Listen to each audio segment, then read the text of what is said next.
Okay, तो हम लोग इस वीडियो में पढ़ेंगे कि जो आरबीसी है, डब्ल्यूबीसी है, वो बनती कैसे हैं। जो इरेथ्रोपोइसिस की साइकिल होती है और ल्यूकोपोइसिस की साइकिल होती है वो समझ लेते हैं। इसका सिग्निफिकेंस ये है कि जब हम इसके बाद C L L, C M L, A L L, A M L ये सब पढ़ते हैं तो उसमें जब सेल्स के नाम आते हैं कि जैसे हम लोग पढ़ते हैं सी एल एल में कि वहाँ पे प्लूरीपोटेंट स्टेम सेल में दिक्कत हो जाती है, या फिर जब सेल्स के नाम आते हैं जैसे बैंड सेल में दिक्कत होगी, कहीं दिक्कत होगी, तो हम उसमें कंफ्यूज ना हो, इसलिए ये बेसिक्स हैं क्लियर करने के लिए। देखें, सबसे पहले बोन मैरो में एक सेल बनती है जब हम लोग मदर के वूम में होते हैं, उसका नाम होता है हीमोसाइटोब्लास्ट, या उसी का नाम होता है प्लूरीपोटेंट स्टेम सेल, या उसी का नाम होता है हिमेटोपोइटिक स्टेम सेल। ठीक, तो हीमोसाइटोब्लास्ट या प्लूरीपोटेंट स्टेम सेल या हिमेटोपोइटिक स्टेम सेल। ठीक, फिर अब उस सेल से दो टाइप की सेल्स बनती हैं, एक को बोलते हैं माइलॉइड स्टेम सेल और एक को बोलते हैं लिम्फॉइड स्टेम सेल। ठीक, फिर जो माइलॉइड स्टेम सेल होती हैं इसमें तीन तरह के डिवीजन हो सकते हैं। डिवीजन कौन से होंगे ये डिपेंड करता है कि कौन कौन से फैक्टर्स इसको मिल रहे हैं, अभी बात करेंगे। ठीक, तो जो माइलॉइड स्टेम सेल होती है ये बना सकती है आरबीसी, प्लेटलेट्स और एसिडोफिल, बेसोफिल, न्यूट्रोफिल और मोनोसाइट। ठीक, एक चीज और समझने की, जो डब्ल्यूबीसी होती है, डब्ल्यूबीसी दो टाइप की होती है, एक को बोलते हैं ग्रेनुलोसाइट्स और एक को बोलते हैं ए ग्रेनुलोसाइट्स। ग्रेनुलोसाइट्स में आते हैं एसिडोफिल, बेसोफिल और न्यूट्रोफिल, और ए ग्रेनुलोसाइट में आती है मोनोसाइट और लिम्फोसाइट। ठीक, तो आप देखें इनमें से चार टाइप की डब्ल्यूबीसी माइलॉइड स्टेम सेल से ही बनती है, एसिडोफिल, बेसोफिल, न्यूट्रोफिल और मोनोसाइट। ठीक, ये तीन होती है ग्रेनुलर और ये होती है ए ग्रेनुलर डब्ल्यूबीसी। अब आते हैं लिम्फॉइड स्टेम सेल पे। तो लिम्फॉइड स्टेम सेल बनाएगी लिम्फोसाइट को, ये बनाती है लिम्फोसाइट को। ठीक, सब पढ़ेंगे डिटेल में, सबसे पहले इसको खत्म कर लेते हैं क्योंकि ये यहीं पे लिखा हुआ है इसी पेज पे। तो जो लिम्फॉइड स्टेम सेल होती है, जब इसको मिलते हैं इंटरल्यूकिन्स 3, इंटरल्यूकिन्स 5 और ए ग्रेनुलोसाइट कॉलोनी स्टिमुलेटिंग फैक्टर, ए ग्रेनुलोसाइट कॉलोनी स्टिमुलेटिंग फैक्टर, क्योंकि ये ए ग्रेनुलोसाइट होती है लिम्फोसाइट। ठीक, तो इंटरल्यूकिन 3, 5 और ए ग्रेनुलोसाइट कॉलोनी स्टिमुलेटिंग फैक्टर मिले तो ये चेंज होती है लिम्फोब्लास्ट सेल में। फिर लिम्फोब्लास्ट सेल जो होती है वो कन्वर्ट होती है प्रोलिम्फोसाइट में, प्रोलिम्फोसाइट में। फिर प्रोलिम्फोसाइट जो होती है वो चेंज होती है लिम्फोसाइट में। ठीक, अब लिम्फोसाइट जो होती है ये फर्दर इसमें दो डिवीजन होते हैं। ठीक, या तो ये होती है बी लिम्फोसाइट या तो ये होती है टी लिम्फोसाइट। अब हमें मालूम है कि जो बी लिम्फोसाइट है वो बोन मैरो से ही मैच्योर होकर निकलती है। ठीक, लेकिन जो टी लिम्फोसाइट है ये जब बोन मैरो से निकलती है तो ये मैच्योर नहीं होती, इसको भी थोड़ी सी फाइट करनी पड़ती है, जीवन जीना पड़ता है, तब ये मैच्योर होती है। तो सबसे पहले ये जाती है प्राइमरी लिम्फॉइड ऑर्गन जैसे कि थाइमस में। ठीक, वहां पे थोड़ी सी मैच्योर होगी, उसके बाद आएगी ब्लड में और फिर जाएगी सेकेंडरी लिम्फॉइड ऑर्गन्स में जैसे कि टॉन्सिल्स, पेयर्स पैचेस, वहां पे जाके पूरी तरीके से मैच्योर होगी। ठीक है, तो बी लिम्फोसाइट पैदा ही मैच्योर हुई थी, बट टी लिम्फोसाइट पहले जाती है प्राइमरी लिम्फॉइड ऑर्गन में, फिर वहां से जाती है सेकेंडरी लिम्फॉइड ऑर्गन में, तब मैच्योर होती है। ठीक, ये था। अब आते हैं हम लोग मेन माइलॉइड स्टेम सेल। ये आरबीसी बनाएगी, प्लेटलेट बनाएगी, एसिडोफिल, बेसोफिल, न्यूट्रोफिल, मोनोसाइट में समझ लीजिए कि ब्लड की ऑलमोस्ट सारी cells except lymphocyte myeloid stem cell बनाएगी। ठीक, अब इसके पाथवे देखते हैं।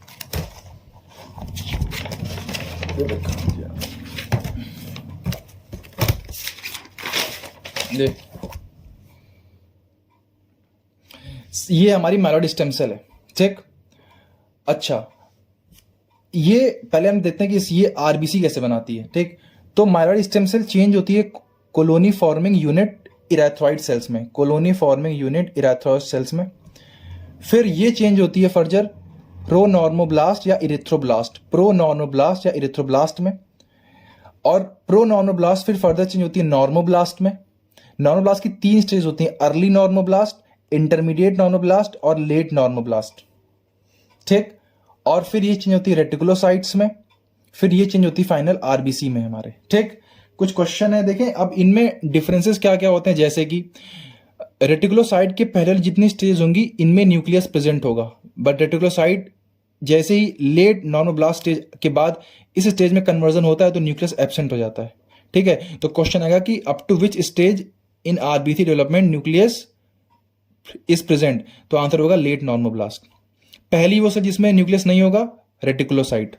ठीक, रेटिकुलोसाइट फिर राइबोसोम को लूज करती है, फिर वो चेंज होती है आरबीसी में, क्योंकि हमें मालूम है आरबीसी में राइबोसोम नहीं होते, ठीक है। फिर ये राइबोसोम को लूज करती है, फिर चेंज होती है आरबीसी में।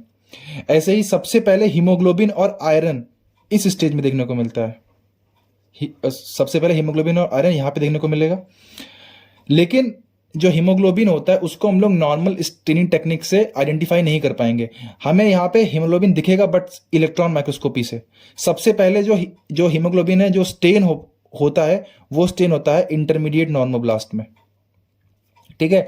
इंटरमीडिएट नॉर्मोब्लास्ट को एक और नाम से बुलाते हैं पॉलीक्रोमेटोफिलिक नॉर्मोब्लास्ट, पॉलीक्रोमेटोफिलिक नॉर्मोब्लास्ट, और लेट को बुलाते हैं ऑर्थोक्रोमेटोफिलिक नॉर्मोब्लास्ट, ठीक। इस चीज के नाम है, कुछ क्वेश्चन हैं वो ध्यान रखें। अब आते हैं, देखें अगर माइलॉइड स्टेम सेल को मिल गया इंटरल्यूकिन 3, 5 और ग्रेनुलोसाइट कॉलोनी स्टिमुलेटिंग फैक्टर्स, ये सब ग्रोथ फैक्टर्स होते हैं। अगर इसको मिल गया ग्रेनुलोसाइट कॉलोनी स्टिमुलेटिंग फैक्टर्स तो ये चेंज होती है माइलोब्लास्ट में। किस में चेंज होगी? माइलोब्लास्ट में। अब देखें जो माइलोब्लास्ट है ये इसमें 3 डिवीजन होते हैं। एक से बनेगी बेसोफिल्स, एक से बनेगी यूसिनोफिल्स और एक से बनेगी न्यूट्रोफिल। तो माइलोब्लास्ट से पहले चेंज होती है, बनती है बेसोलोफिलिक प्रोमाइलोसाइट, यूसिनोफिलिक प्रोमाइलोसाइट और न्यूट्रोफिलिक प्रोमाइलोसाइट, ठीक। देखें इनमें अभी न्यूक्लियस का कोई पर्टिकुलर शेप नहीं होता, राउंडेड न्यूक्लियस होता है। फिर ये फर्दर चेंज होती है बेसोफ, क्योंकि ये नाम था प्रोमाइलोसाइट तो अगली स्टेज होगी माइलोसाइट, तो अभी चेंज होगी बेसोफिलिक माइलोसाइट, यूसिनोफिलिक माइलोसाइट और न्यूट्रोफिलिक माइलोसाइट में। अब यहां पे इस जो न्यूक्लियस होता है उसका हल्का सा यू शेप आना शुरू होता है, बट अभी पूरा यू शेप नहीं आया होता है, अभी हल्का हल्का यू शेप आना स्टार्ट होता है, हल्का हल्का इन तीनों में, ठीक। फिर ये बेसोफिलिक माइलोसाइट चेंज होती है फाइनली बेसोफिलिक बैंड सेल में, ये चेंज होगी यूसिनोफिलिक बैंड सेल में, ये चेंज होगी न्यूट्रोफिलिक बैंड सेल में, ठीक। यहां पे यू शेप न्यूक्लियस कंप्लीटली आ चुका होता है, कंप्लीटली यू शेप न्यूक्लियस आ चुका होता है, ठीक। फिर जब लास्ट डेवलपमेंटल स्टेज आएगी, जब basophilic band cell finally change होगी बेसोफिल्स में, ये चेंज होगी यूसिनोफिल में, ये चेंज होगी न्यूट्रोफिल में, तो वो जो न्यूक्लियस का स्पेसिफिक शेप होता है वो इनको मिल जाएगा। जैसे कि बेसोफिलिक में एस शेप न्यूक्लियस हो जाएगा, यूसिनोफिल में बाइलोब न्यूक्लियस बन जाएगा और न्यूट्रोफिल्स में मल्टीलोब न्यूक्लियस मिल जाएगा, ठीक है। तो ये बेसोफिल बन गई, यूसिनोफिल बन गई, न्यूट्रोफिल मिल गई, आरबीसी बन गई। अब अगर इसको मिलते हैं इंटरल्यूकिन्स 3 और 5 और ए ग्रेनुलोसाइट कॉलोनी स्टिमुलेटिंग फैक्टर, मैंने कहा था कि जो माइलॉइड स्टेम सेल होगी वो आरबीसी बनाएगी, प्लेटलेट्स बनाएगी और बनाएगी एसिडोफिल, बेसोफिल, न्यूट्रोफिल और मोनोसाइट, ठीक। तो अब अगर, और मोनोसाइट एक टाइप की क्या है? ए ग्रेनुलोसाइट है। तो अगर इसको इंटरल्यूकिन 3, 5 और ए ग्रेनुलोसाइट कॉलोनी स्टिमुलेटिंग फैक्टर मिलते हैं तो ये चेंज होती है मोनोब्लास्ट में, मोनोब्लास्ट फिर चेंज होगी प्रोमोनोसाइट में और फिर मोनोसाइट चेंज हो जाएगी मोनोसाइट में। और फिर जब ये मोनोसाइट जाएगी टिश्यूज के अंदर तो यही खुद को चेंज कर लेगी मैक्रोफेजेस में, ठीक है। ये खुद को चेंज कर लेगी किसमें? मैक्रोफेजेस में, ठीक। अब लास्ट हमारी रहेगी प्लेटलेट्स।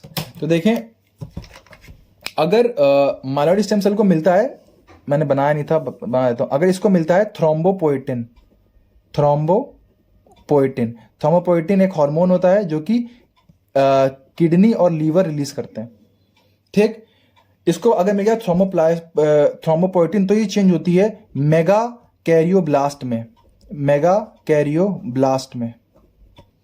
फिर ये मेगा कैरियोब्लास्ट से चेंज होती है